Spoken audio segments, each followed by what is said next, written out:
Hello, hello, hello, and welcome to the Loudcast with me, your host, Kevin McLean. We are back after a week off, and we took that week off for a really important reason. If you missed our statement on social media, obviously there's been unrest both in here, the UK, in the US, around the world, in reaction to the killing of George Floyd and the Black Lives Matter movement. And so that movement asked people to step offline to allow space for black activists to share important information, but also to reflect on your own practice, how you include people from black backgrounds, from other ethnic minority backgrounds in what you do. And we wanted to take that time and look at what we do, and we wanted to take that, allow that space for those important messages and for those black activists, black artists to be able to share their voice, spread their voice. It's important, and as far as we are concerned here at I Am Loud, Black Lives Matter, and that is an unequivocal thing that requires no context. But we are back this week, and in the intervening time, we put out a little playlist of some wonderful poems from our back catalogue that focus on BAME artists and their work. So I was checking that out. I was going back over some videos. It's been a wee while since I've watched, and one stood out to me a lot, which is a poet who's a real favourite of mine, Esme Alman. She is a tremendous writer and enrapturing performer. She has a calmness and level of control and delivery that is, it can really grab an audience. So check out this poem from Esme. It's called Oil, and she performed it with us back, I think, January 2019. I was trying to remember the date and I couldn't. But yeah, so check that out, guys, and I will see you in a minute. So Jack's going to accompany me on the next poem. This poem's called Oil.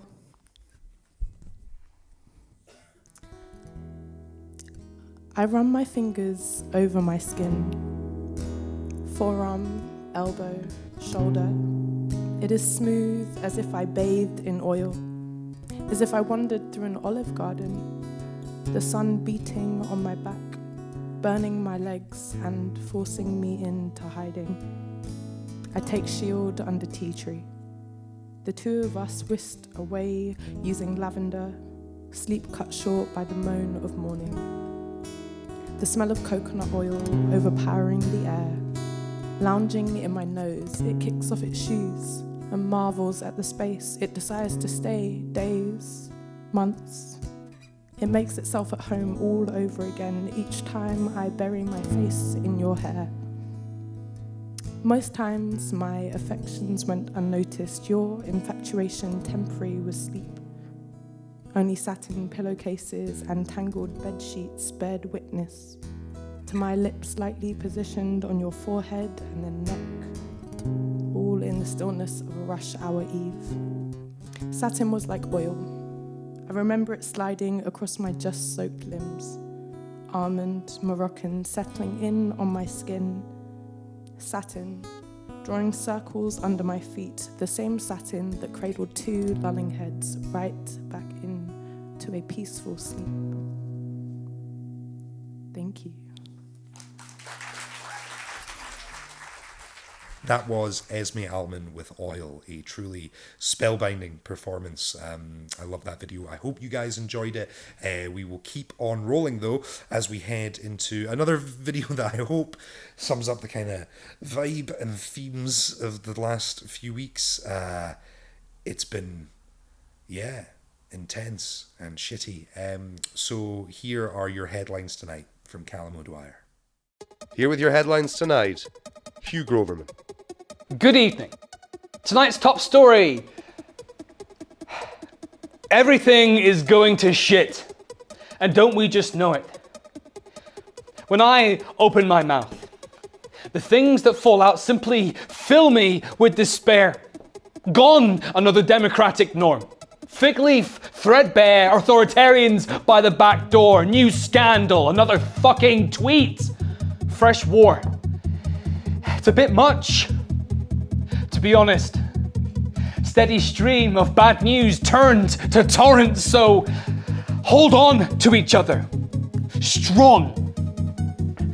Did you know that fire ants can form bonds during floods which distort the water's meniscus around them to float. A raft of this bliss-filled dismissment of the liquid abyss. This is how we should be, like fire ants. And when we land, and we are all safe, fucking bite. Bite back. There's a reason why they call you fire ants, because history is littered with people overtaken by floods so quick, so flash. Their rafts divided by false hate, false separations, not what holds us together. If we do not float together, then we drown apart.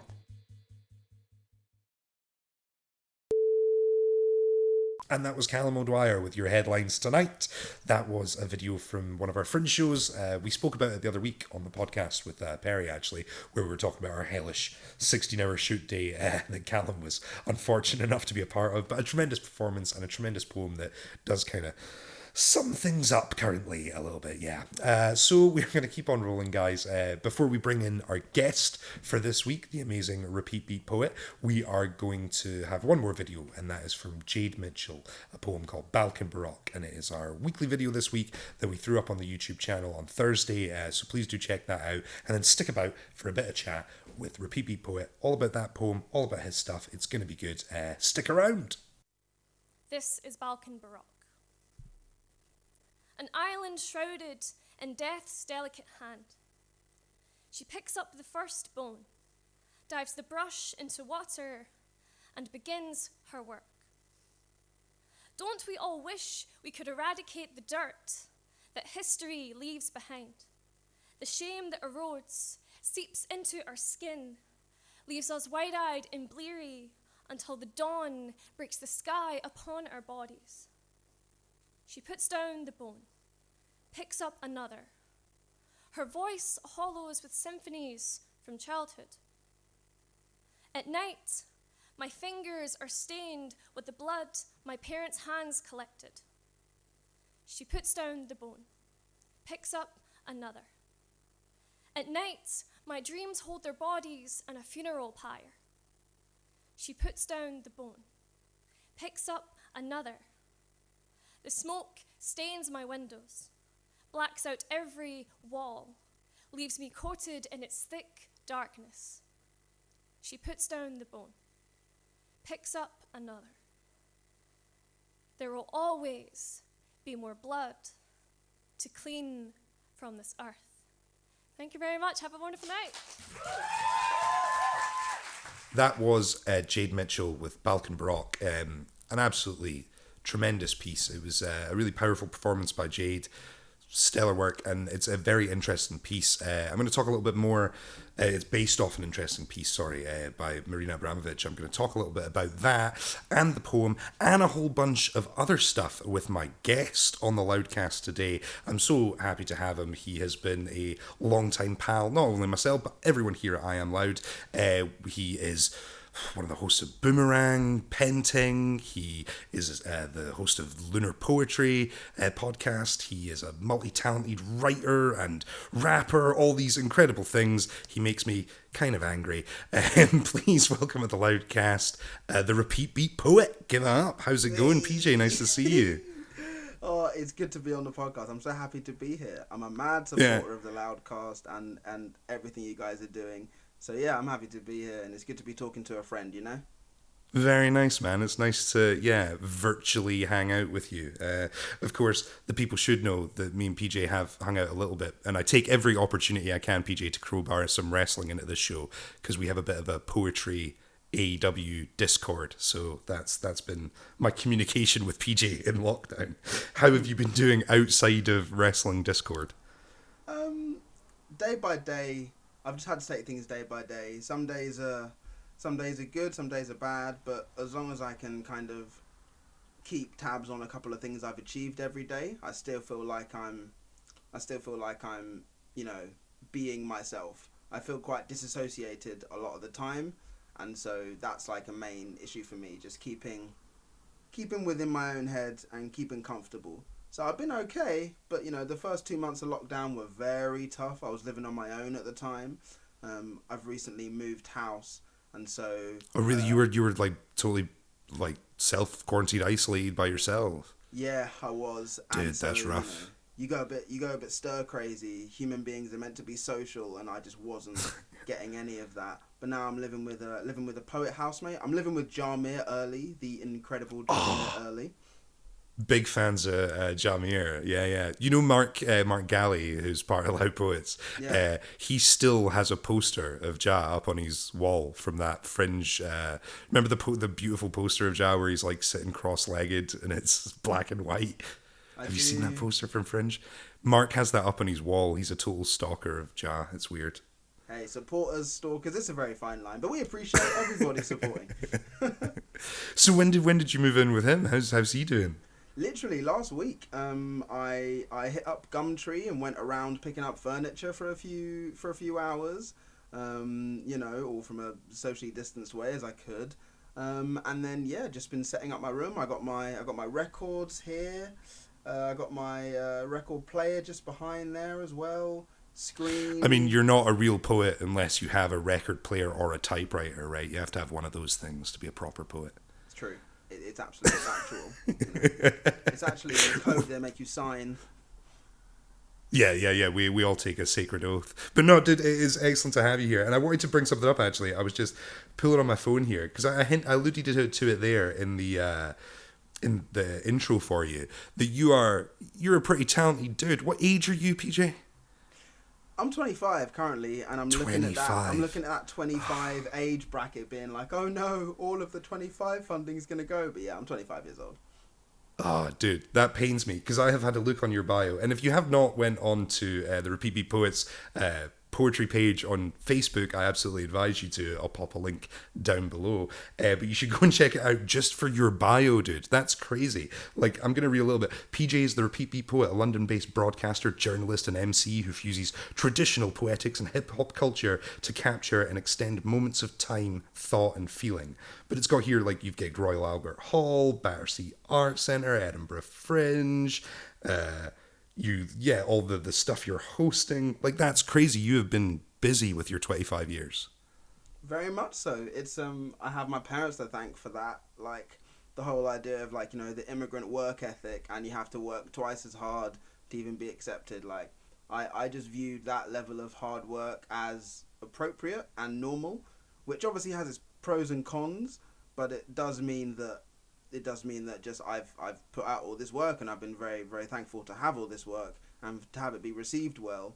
I'm Nice. very proud, but it's always weird to hear your bio read out, because I'm like, I did all of those things, but I don't always feel that I was entirely present in a lot of those things. I feel I was performing, and it's part of the whole idea of why I gave myself a stage name. I called myself the Repeat Beat Poet, so I could have a kind of separation in between the performing sort of outward side of my poetry and the more inward like introspective stuff.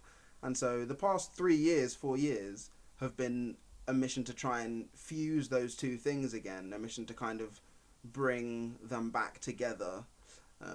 And so it's very odd to hear all the stuff read out, because yes, I did do all of that, but I have to be in dialogue all the time with how I'm seen externally and how I'm feeling internally, Yeah, no, I absolutely get it, man. There's always that disconnect. I think sometimes bios can be a dangerous thing. When you see it written down, you go, I don't know, there's a double-edged sword to it. Sometimes they reconfirm things for you. Occasionally I like to just, if I'm feeling rubbish, I like to maybe look at my bio and go, yeah, I did all that stuff. If you're having a couple, especially now in lockdown, when you're like, am I still doing stuff? Like, just screaming into this camera? Is that counting for anything? You can kind of go back and go, oh, there was these things. But no, it's an interesting viewpoint. But yeah, we're going to chat more about not only the stuff you've done previously, but what you've got planned, because like you're saying, you are a dude that kind of doesn't stop. You're not going to rest on your laurels. I know you have a lot that you're working on and big plans coming up. But before we get to that,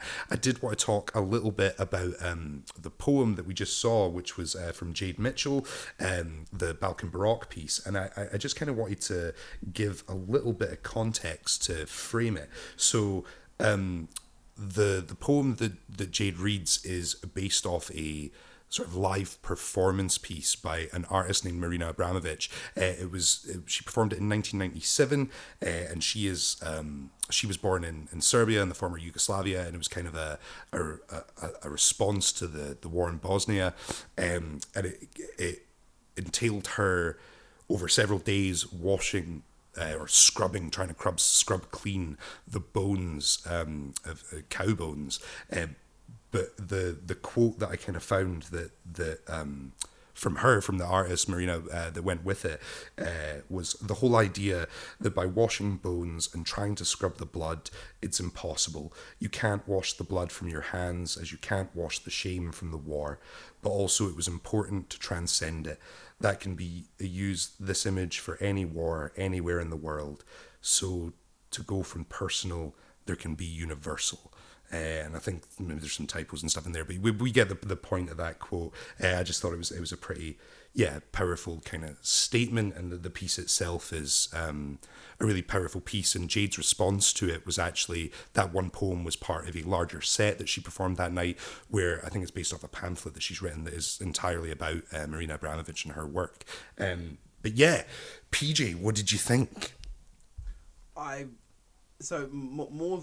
More than enjoying it, I feel it was important, and I really did go back, listen to it 3 or 4 times, and it's interesting how you contextualize it with the Marina Abramovic quote about how it could be any war, because obviously due to the current situation, you've got anti-racist protests happening across the world, and a lot of it is tied in with like the history of empire, and so when Jade is coming out with lines like, don't we all wish we could eradicate the dirt that history leaves behind?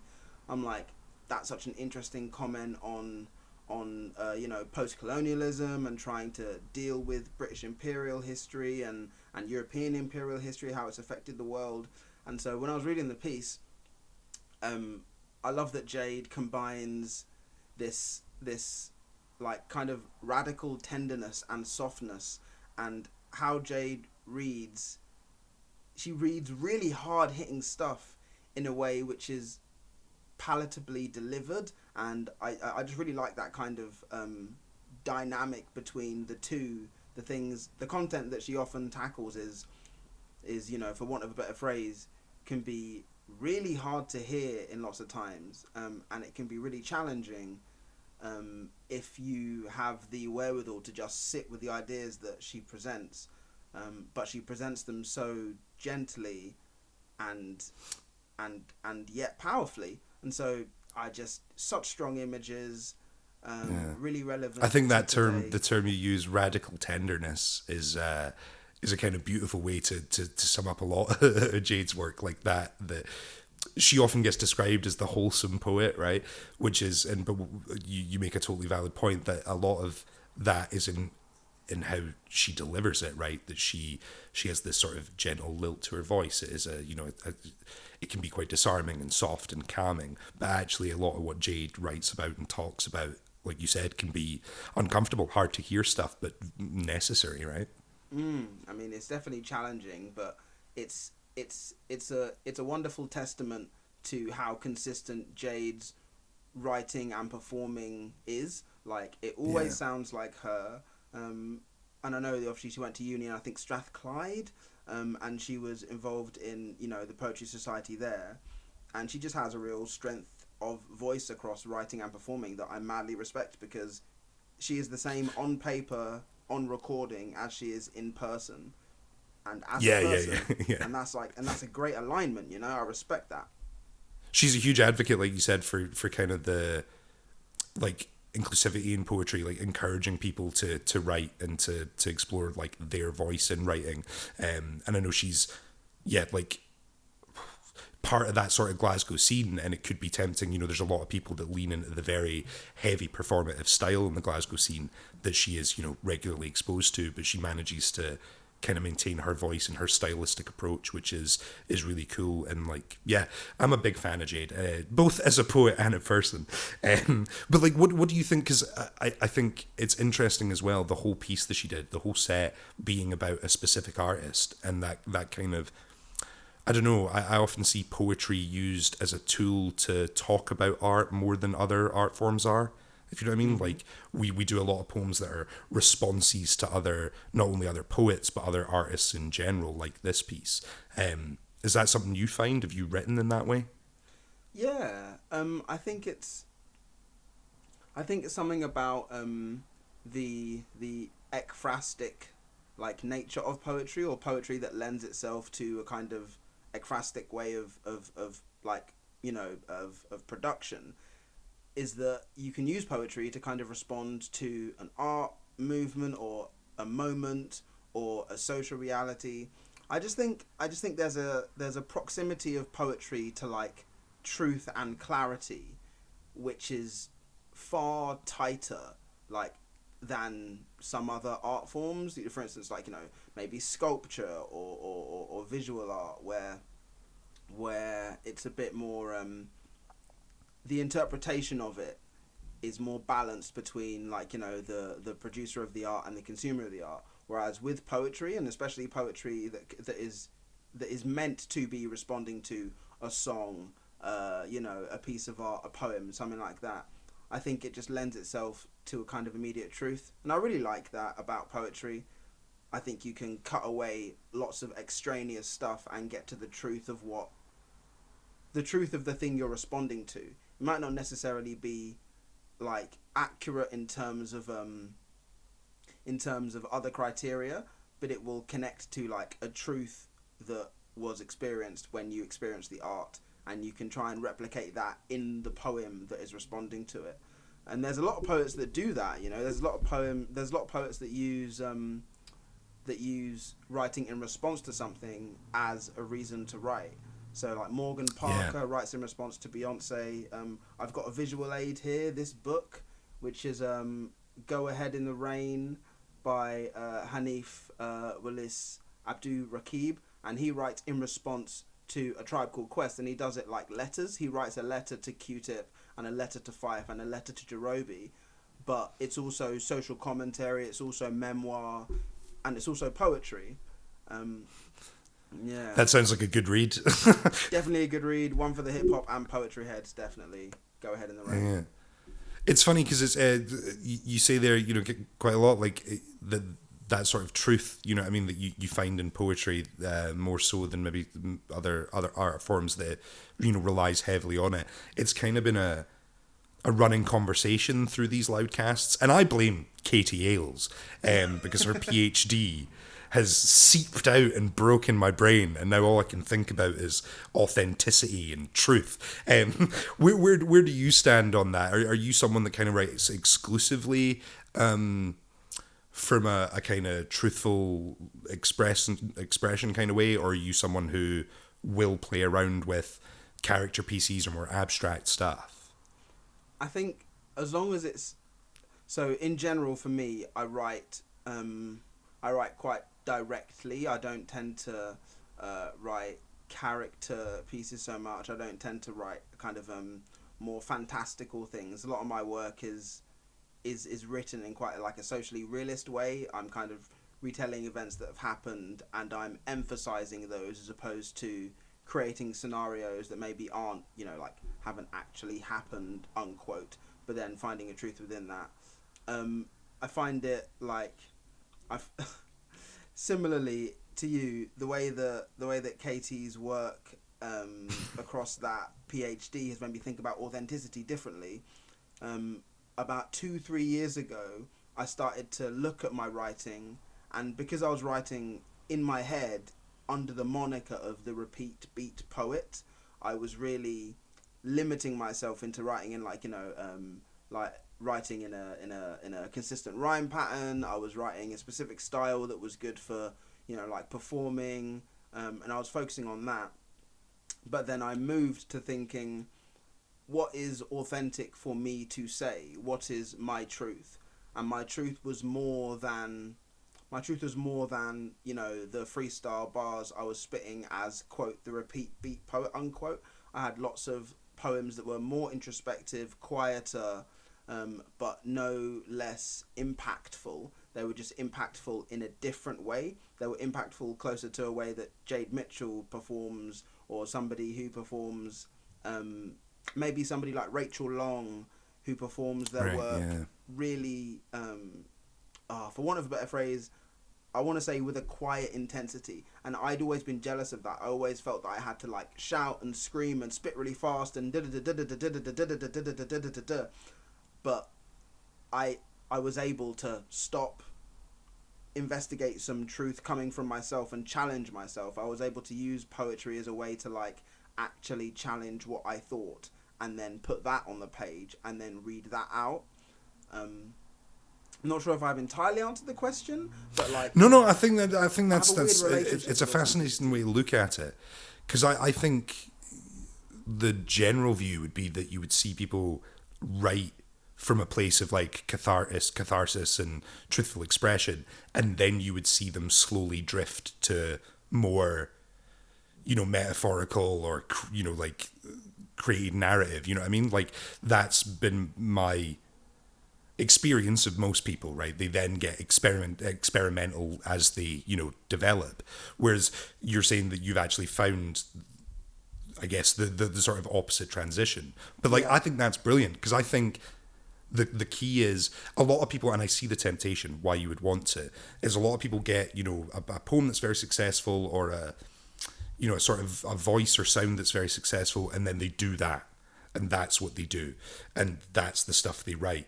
Whereas like I always think you should try and do loads of different stuff. You should try and write some very emotional, truthful stuff, but then you should try and write some surreal, weird stuff. Like, because in the practice of writing and pushing those boundaries, and you might not like doing one or the other, you find what you should actually be doing. I don't know if that sounds really arsey, probably does, but I just think because you have to find out what you don't like.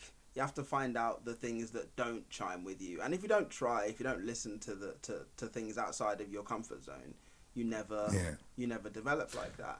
And like, go on. Sorry, did you read Pete Bearder's the Pete the Temp's most recent? He did like an article for Apple and Snakes. It was basically, I think it was, I can't remember the title exactly, but the catchphrase where it was like "spoken word is dead" or something like that. And it was funny because in it, Pete seems to like suggest that there's maybe like a negative connotation to poets sort of being caught up in this, confessional, trauma-based poetry. And what they should be doing is, sticking to the sort of like more surreal edges that I guess he inhabits. And I feel that it's like, it's redundant to have that conversation. It's the same as the argument between page and stage. Like, the point is people should do whatever they want and be encouraged to do it, and they should get good at it. Like, you know what I mean? I completely agree. And I think there's, for some reason, the page and stage thing, the confessional cult of the amateur debate that's also going around in poetry, you said it, they're really reductive. They're very like essentializing. And one of the joys of the way in which something that I've taken joy in is positioning myself as a poet, like within multiple traditions, within an activist tradition, within a hip hop tradition, within a spoken word tradition, kind of looking at in the contemporary scene, like your Kate Tempest and Polar Bear, people who started around or got popular around 2004, 5, 6, 7. Yeah. But none of these obviously is the right way or the only way, and I think like obviously people are now people. When I say people, I mean younger poets or lesser experienced poets who are now being introduced to poetry. Everybody has everyone has the first thing they like. Maybe they're really into comedy and they see someone like Tim Key reading poetry, or maybe they're super into theatre, and they saw Nine Night, or they saw Barbershop Chronicles by Inua Ellams, and they thought, oh, I can move into poetry through here. All of these are great instances of poetry, but they are not the only instance of poetry. And so I think it's getting new writers to write beyond the first style they encountered as they came into poetry. I think that's the important thing to be pushing now, because people have understood that, it's not just trauma poetry here, and it's not just leftist political activist poetry here. It's all poetry, and there's no right or wrong way to do it. There's just your way to do it. I think that's the thing. Like, I know we've spoken before about, like, people that we sort of admired when we first started writing and things, and like, because the sort of three people that I always point to that I go, they got me into poetry. It's Scroobius Pip, Shane Koizan, and Mark Grist, and I'm like, you could not have three more sort of varied writers. They do totally different styles, totally different approaches, totally different ideas behind what they do. But like, there should be bits in all of them that you can enjoy. It's like people who go, I don't like dance music, and you go, what, all dance music? What a mental thing to say. Like, it just doesn't make any sense to me. I don't like rap. Any of it? Okay, cool. You're a reasonable person. Like, yeah, it's just very strange. It is, yeah. But yeah, I've got a real bee in my bonnet about this. We blame Katie. It's Katie's fault. We have so much to thank and blame Katie for. That is a true statement. So what are you working on then, PJ? We're talking a bit there about, like, you're a guy who likes to push the boundaries of a lot of stuff. What are you up to at the minute? So currently my like creative practice is a lot about being comfortable doing like speaking more, doing interviews and things like that. I'm getting more comfortable with that, and then I'm also going back and reinvestigating. I'll give you an A+. I'll give you an A+ right now. Thank you, bro. I appreciate that. Sorry, guy. I'm going back and looking at a lot of old poems that I'd written. Even poems I've written last year, 2, 3, 4 years ago. And I'm seeing how they hit differently within a time of Rona, a time of global anti-racist protest and moment. And obviously I'm still writing every now and then. Thanks to you guys, I was actually writing regularly through NaPoWriMo. So I think I wrote like 20 pieces, and maybe like 6 of them nice. I actually enjoyed. And I'm like, 2 of them, I'm like, no, these are really good. And so I've tried to be consistent, and because I am a poet and I do just write regardless of what's going on. Yeah. I've just found it important to like check in with the things I was saying before this moment, which feels like it's been forever. It feels like this is a timeless moment, from about February up until now, June, when we're recording. It feels like it's all been the same. And so now it's even more important for me to get in touch with what I was like before this and what I was writing before this, so I can build new sets, build new narratives, and when I'm invited to speak somewhere or perform somewhere, I can respond immediately to the moment. That was something that I loved about live performance, is that I was able to change up my set or change up the words of a poem ever so slightly to fit the situation of who's in front of me, where I was, what was going on in the world. And that's a bit harder to do digitally because I haven't got the same immediate connection with an audience. But so I think I've just been focusing on that, really. I love being able to adjust, and so I've been adjusting slowly and still writing. I think that's an amazing mindset to have, man. Like, I think a great piece of advice for people, and I certainly do not do it enough, is revisiting your old work, and not just to perform it because it's the easy poem to do or whatever, but like, is this still worth doing? Is there ways to improve it? Should it be changed? Like, especially with spoken word, where it's not a static art form, there's no reason for a poem to ever be locked, to go, that is complete, finished, done, no edits anymore, like, unless it's being published. Even then you can still play with your own work, but I think especially in spoken word poetry you should totally revisit stuff. Yeah, and it's part of the such an important part of the practice of spoken word and how people did and are doing spoken word in this country is being dynamic and reacting to the situation that they're presented with. The amount of poems written, you know, about elections, or written about specific large cultural moments, those poems aren't written for, like, you know, they aren't written for the masses to consume, to have the right idea about one thing. They're usually written because a person is trying to figure out what they think, or how they have experienced this, or how they are going to react. And I think that's really important. Just earlier today, before this call, one of my brother's friends is a teacher, and she was in class doing like, you know, a Black Lives Matter project, just introducing you know, her year 9s, like, you know, 12 or 13 or something, to the idea of like racial inequality and social justice. And there was a kid who wrote this incredible long poem. It was like, you know, rhyming couplets, and that poem is as valid in a spoken word context as anything I've been doing for the past 3 years and any piece I've written. And to know that, like, and to know that we can all exist on the same plane at an open mic, for instance, everyone is the same. You have the same 3 minutes to read your piece. I love that, because it's like, it's so dynamic, and it's more dynamic than other types of art that I've interacted with. And that's why I love poetry. I love it. You can tell you're a host, though, man, because you included the time limit when you said that. Because you got to repeat it. You got to repeat it. That's 3 minutes. 3 minutes. A hard 3 minutes. So let's talk a little bit about that, right? You're involved in hosting a bunch of stuff. So I know you do a lot of work with Boomerang and Penting, but I'm quite interested to talk to you about, because obviously this is a podcast, about what you're doing with the Lunar Poetry Podcast. Yeah.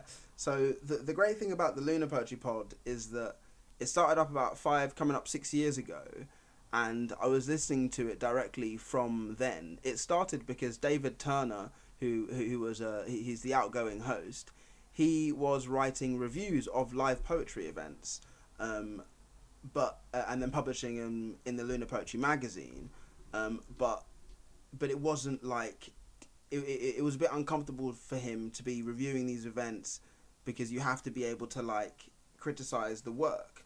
And so he thought, okay, I'll take a step back from, like, you know, what was perceived to be a bit harsher, like, you know, reviews on the page, or just a bit of an unfeeling format. And he went, okay, I'll move to conversations. And so the ability to have these long form conversations that are transcribed and archived, it means that I've been able to gain a wealth of knowledge about other poets and other poets' creative processes and other poetry, and it's just informed so much of my writing. And so when David asked me to come on and be the host for Luna, I was like, I would like nothing more than for this to happen. The things that the questions that are in my mind as I'm you know, planning the next season of the podcast, as it were, I'm thinking about keeping the same commitment to progressive booking, aka just, like, you know, booking poets who are on the more oppressed end of any social scale. So it's an easy thing to say, but it's a harder thing to consistently do, and to make people to have people who feel comfortable speaking about their experiences and the fullness of their experiences. I know that when I've been interviewed in some situations, I've shrank myself, or I've buffed edges of myself to make it easier or make it more palatable for people. The Lunar Podcast is a great site where people don't have to do that. People speak honestly and with intelligence and passion about their work. And because it's not a scripted podcast, I don't, like, David doesn't come in with questions ready to ask. I don't come in with questions ready to ask. All the questions are from the work that the poet brings, or the work that the poet is doing. And so it's a free-form, long-form, investigative podcast. We can really go in, and I can't wait for it. I can't wait to get going with it. The first episode should be dropping in October or November, which will be roughly the 6th birthday of the Lunar Poetry Podcast. That's crazy. I mean, it's very impressive. Like the work David's done on it to build not only a very impressive podcast in its own right, but to be so supportive. It's one of the things I think matters most in the spoken word scene. That you're not a rival because you're another poetry podcast. You can help each other. Like that's the point of spoken word, right? Like no, collaboration over competition every time. Every time. And like you're saying, it being like representative in booking. Like we're both promoters, right? We book nights, and it's like you can see the benefit of doing it. We've been in the spoken word scene, I think both pretty much similar amounts of time, and you're like you can see the difference in. Even like female engagement in slams, right? It used to be almost impossible to get women to sign up to slams, and then like through consistent booking and making sure there was those slots, like from everyone that was booking, it had to be universal. It's slowly improved, and now you get lineups that are slam lineups where it's predominantly women, and like we've had a bunch of female Scottish slam champions, which wasn't happening before. And you're like, it's if you give people the platform, they're gonna excel with it. Like one of the things that bugs me most is we did one of our most recent seasons, we committed to having like we've always had 50-50 gender split. So the way we phrase that is no more than 50% male. And so what we put in was that we were going to have at least one BME, like black or minority ethnic performer on the bill. So it was going to be, a quarter of the lineup would be BAME. And I kind of mentioned that in a post, and someone was like, why do you have to do it? Like, if you just book the best people, and you're going, it's that assumption. It immediately assumes that the only reason to book someone who isn't like a white dude is as a gift rather than because they're also as good. And you're like, it's a very confusing, stupid way to look. And you're like, the poetry scene, especially, when I compare it to like the comedy scene or the music scene, I think has done a lot to try and, make that consistent through what we do, that that you should be encouraging disenfranchised voices to have that platform, because that's what spoken word is rooted in, right? Like I think it's important for any promoter to do.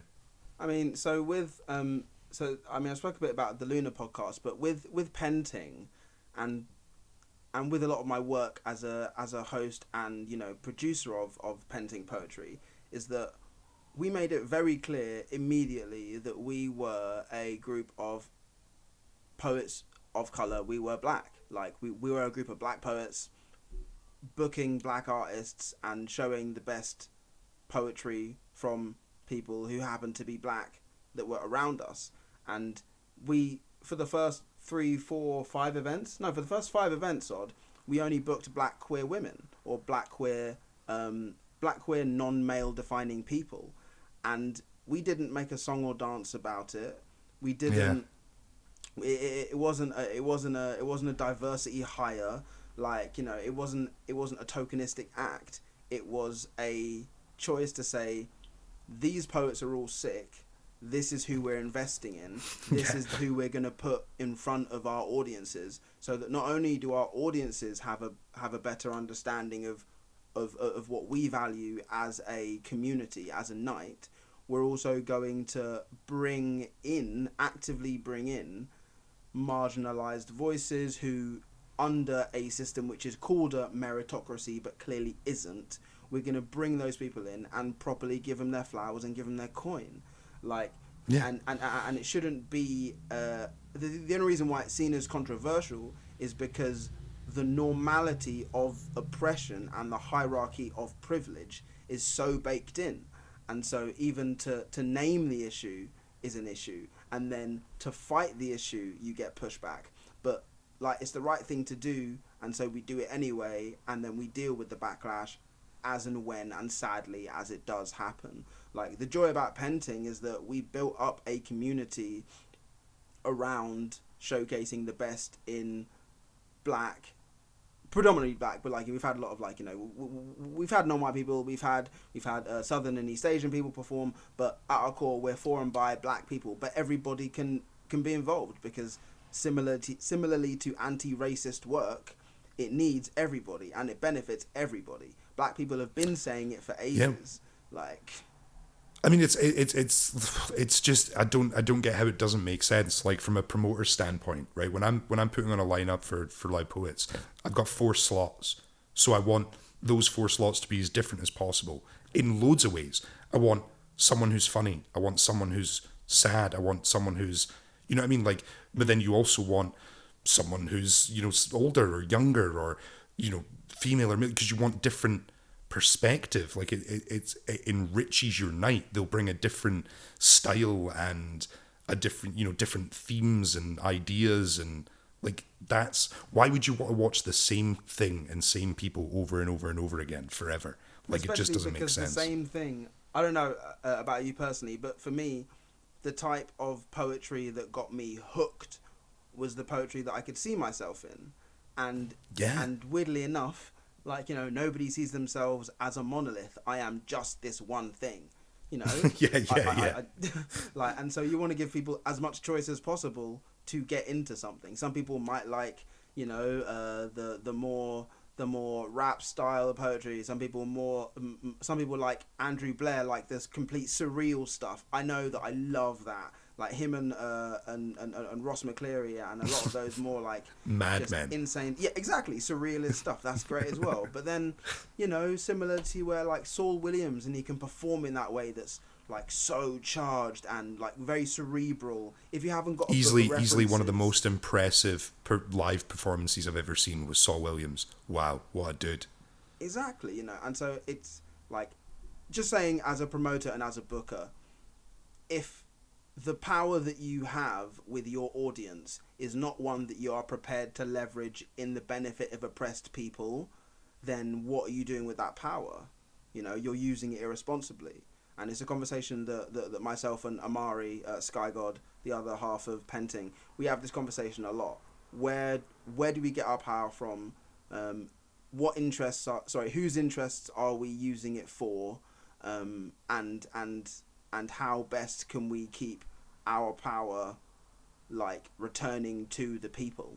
And it sounds all very highfalutin, and it sounds very couched in political language, but functionally on a day-to-day thing, it's how we've run Penting for the past 2 years, and it's what's given us like the strength of connection with our audience that we have done. We've taken about 2 months off social media, regularly posting and stuff, because it was exhausting. But we've had our audience and our community reach out to us and be like, is Penting, like, how are you guys? Is Penting going to do something? You know, That's when you know you've built a community around a thing.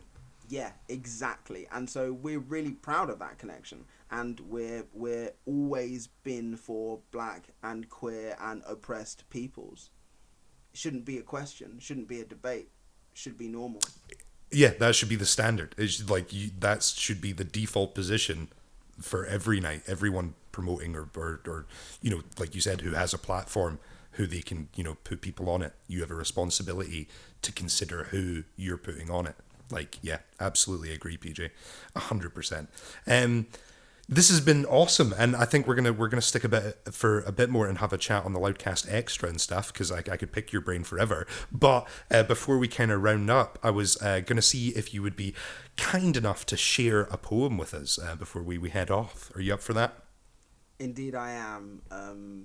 I'm very happy to share this, and so it's a piece that's called "How to Save the British Dream: A Step-by-Step Guide."